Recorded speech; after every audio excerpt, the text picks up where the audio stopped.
زندگی ہمیشہ پرسکون نہیں رہتی، مشکلات بھی آتی ہیں اور تکلیفیں بھی۔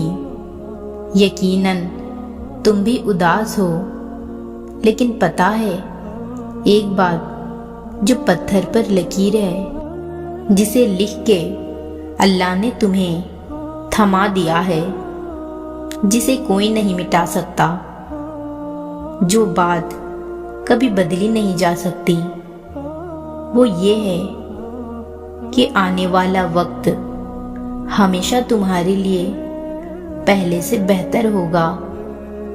پھر چاہے کچھ بھی ہو جائے، تمہیں اللہ پہ یقین رکھنا ہے۔ تمہاری منزل یقیناً بہت خوبصورت ہونے والی ہے۔ تمہیں پتہ ہے تمہارے پاس ایک بہت قیمتی چیز ہے جو بہت کم لوگوں کے پاس ہوتی ہے۔ اللہ وہ چیز بس انہیں دیتا ہے جنہیں وہ پسند کرتا ہے اور اپنے قریب کرنا چاہتا ہے۔ پتہ ہے وہ کیا ہے؟ دوسروں کی تکلیف کا احساس، دعا کی توفیق، دعاؤں کا جواب نہ ملنے کے بعد یقین اور صبر۔ یہ بہت خاص چیزیں ہیں۔ اگر تمہارے پاس ان میں سے کوئی ایک چیز بھی ہے تو تم بہت امیر اور اللہ کے پسندیدہ بندے ہو۔ جب عبادت میں تم اپنا سر فرش پر لگاتے ہو تب تمہاری زبان نہیں، تمہارے آنسو سب کچھ بول دیتے ہیں۔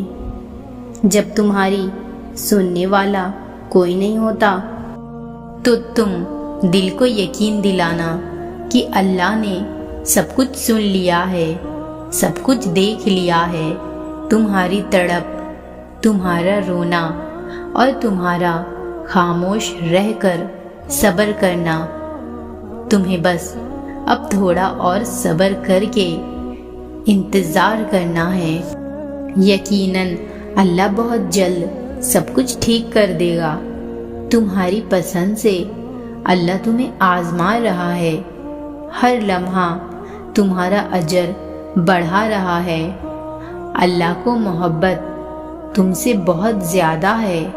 میرا اللہ وہ ہے جو مشرق والوں کو دیکھتا ہے تو مغرب والوں کو نہیں بھولتا، جو آسمانوں کا نظام چلاتے ہوئے سمندروں کا نظام چلانا نہیں بھولتا، جو رات کے اندھیروں میں سجدہ کرنے والوں کو دیکھتا ہے تو برائی کی محفلوں سے غافل نہیں ہوتا، جو ایسے معاف کرنے والا ہے کہ 100 سال گناہ سے ایک پل میں معاف کر دیتا ہے، اور اس کے رحم سے مایوس نہ ہونا، بس وہ تم سے بہت محبت کرتا ہے۔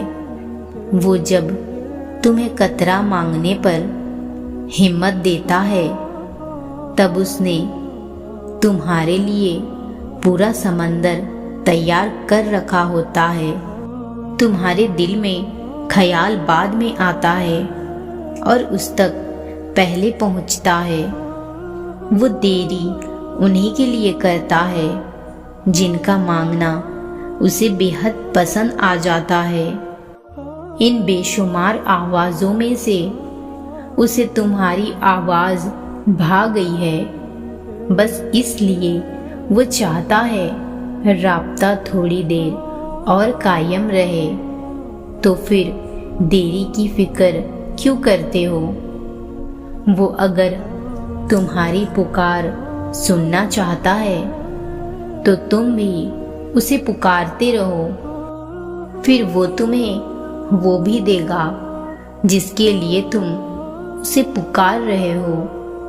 معجزوں کی راہ تو اللہ آخری سانس تک کھلی رکھتا ہے، تو تم تب بھی دعا کرتے رہنا جب تمہارے پاس قبولیت کی کوئی وجہ باقی نہ رہے، کیونکہ بے بس تم ہو، وہ تو پل میں نصیبوں کو بدل سکتا ہے اور لمحوں میں دلوں کو موڑ سکتا ہے، تو کیا ہوا جو دعا تم مانگ رہے ہو اس کا جواب نہیں آیا اب تک؟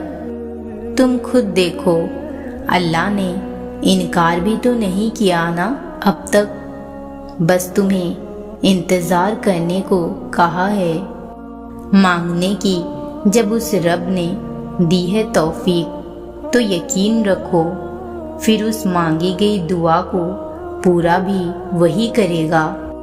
ہو سکتا ہے دیری کے ذریعے اللہ تمہارے صبر کو آزما رہا ہو اور تم ہو کہ صبر کرنے کے بجائے لوگوں کی باتوں سے گھبرا رہے ہو۔ یقین اگر پختہ ہونا تو ہر چیز عطا ہو جاتی ہے۔ دل کو انتظار میں اس لیے رکاتا ہے اللہ کیونکہ وہ راضی ہوتا ہے تمہیں تمہاری منچاہی چیزیں دینے کے لیے۔ صبر اور انتظار بھی تم سے اس لیے کرواتا ہے تاکہ تم اللہ کا مان قائم رکھو اور دیری سے نہ گھبرا کر اسے مناتے رہو۔ جب لاکھ دل سے خیال نکالنے کے بعد بھی خیال نہیں جا رہا، جب لاکھ کوششوں کے بعد اسی دعا کے بعد بھی خیال نہیں جا رہا، جب لاکھ کوششوں کے بعد بھی اسی دعا کا بار بار لبوں پہ آنا ہی تو اشارہ ہے اس بات کا کہ تمہاری دعاؤں کی قبولیت لکھی جا چکی ہے۔ کچھ چیزیں ہمارے سوچے ہوئے راستوں سے ہم تک نہیں آتی بلکہ اللہ کے غیبی راستوں اور غیبی ذریعوں سے ہم تک پہنچائی جاتی ہے۔ تو کیا تم اتنے سمجھدار ہو کہ اس کے منصوبوں اور اس کی حکمتوں کو سمجھ سکو؟